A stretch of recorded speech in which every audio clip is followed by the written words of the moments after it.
Being a content creator is not just about posting. It's about responsibility. If you think content creation is just filming, you are already behind. First, being a content creator is not just about uploading videos. It's a responsibility. Number one, you are responsible for attention. Every second someone watches you, they are giving you their time. That's valuable. If you're wasting this priceless time of no direction, you are disrespecting that trust. Number two, you are responsible for clarity.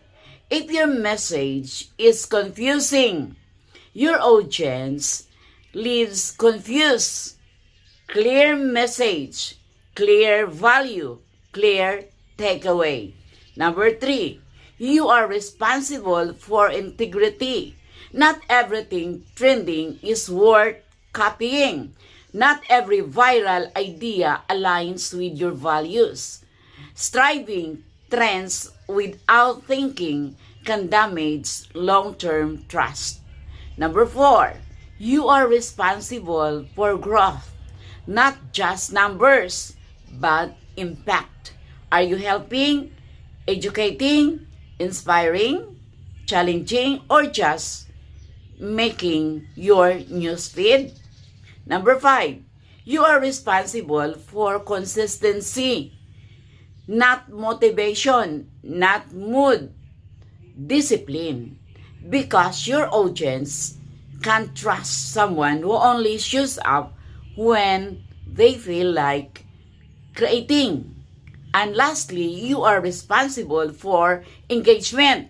Content is not a monologue, it's a dialogue, meaning there are two persons exchanging conversation. If you don't reply, ask questions, or build relationship, you are not building a community. Views are easy to strive or to achieve. Trust is hard to build. Real creators choose trust. Remember this, anyone can post.